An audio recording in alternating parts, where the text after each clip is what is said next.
Close your eyes and imagine riding to kindergarten every morning in the backseat of your parents' car with an unfamiliar man across the other side of the window with weapons such as guns on him at all times. You look out the window and see other Guatemalan citizens with weapons as well.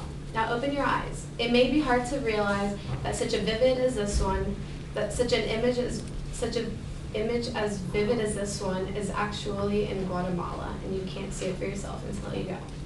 We all hear about Guatemala through the media and what Guatemala is apparently like. We hear only the bad things about this third world country.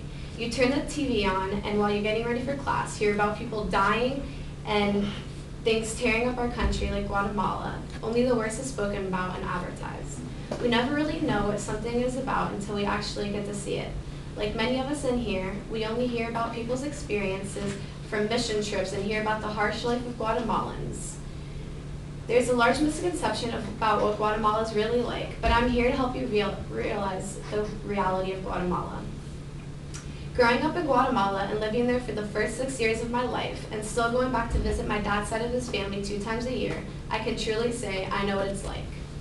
Guatemala has a large portion of its population filled with poverty and yet leaving room for wealth, and can be thought of as having a beautiful landscape that is almost unreal.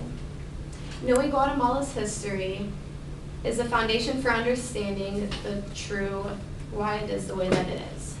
To start, understanding the types of classes in Guatemala will allow you to begin visualizing the reality of it.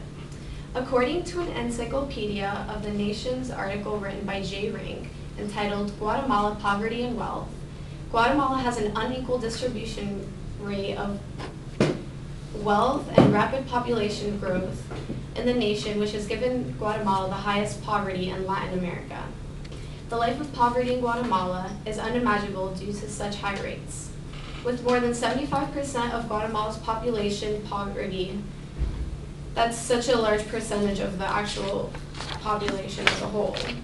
To put the population in a different perspective, J. Rankin also says that in 1989, 91% of the population of Guatemala lived in extreme poverty. After going back to visit my family every year, you realize how harsh these people are living and realize how thankful you are for everything and don't have to scatter around every day looking for food and money. Because poverty is so high in Guatemala, stealing becomes an issue so that people can purchase necessary items for themselves if they need. Unlike the high poverty rates in Guatemala, the wealth rate is much lower. With Guatemala having the most unequal income distribution rate, J. Rank says that 10% of the population owns nearly 50% of Guatemala's national wealth, leaving the middle class to have a very small percentage of what the actual population is. Because the wealthy people in Guatemala are so important since they have so much power, they basically hold the whole country in the palm of their hands because they control where all the land is and the wealth of their own income. Continuing, Guatemala isn't only about the different classes within its population, it's also knowing about the beautiful landscapes that are surrounded in Guatemala. Within Guatemala, landmarks and places to travel, you might not even believe me when I say it really is Guatemala. Guatemala's volcanoes are what attract several travelers to actually come to Guatemala to visit. According to an article from About Guatemala entitled Fuego Volcano, Alex Sanchez says that there are 38 volcanoes in Guatemala. Fuego Volcano says that is the most active. Travelers come to Guatemala just to hike up these mountains for at least 2 to 3 days. Think about how many volcanoes you saw on their way to class from the morning to now. When I go to Guatemala, I look up in the sky and see several volcanoes. Walking on campus here at Florida State University, I look up and can't even spot a single one. Not only are the volcanoes beautiful, but so are different landmarks, such as the city Antigua, which knocks out the rest of the cities in the ballpark. Not only is Antigua one of the oldest cities in Central America, but it's the most beautiful.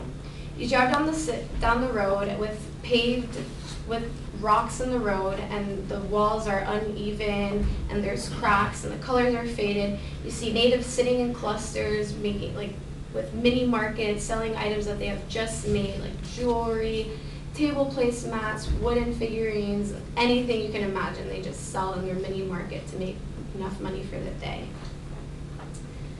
Getting out of your comfort zone to visit a new city might not be for all of us, but when you know how old it is and all the different beautiful places like the churches and the different mini markets and how people are selling things, you'll really get to appreciate the beauty of it. Adding on, knowing about the beautiful landscape in Guatemala would be nothing without knowing about the history. Guatemala had several struggles to fight through in order for it to become what it has become today.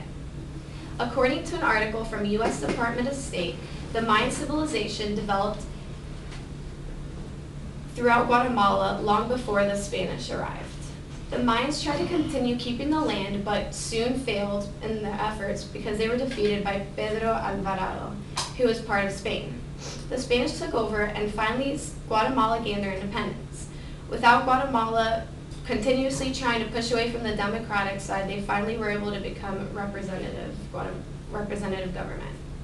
Now, some of you may be thinking that Guatemala gaining its independence is not the only important part of history, because it's not. There's so much more. The country went through several downfalls until it was able to rise back up and become what it is today.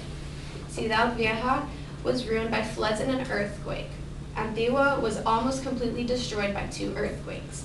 The struggles of trying to fix these earthquakes and floods was worth the time and money. As I mentioned before, one of the most beautiful cities in Guatemala is Antigua. It wouldn't be this way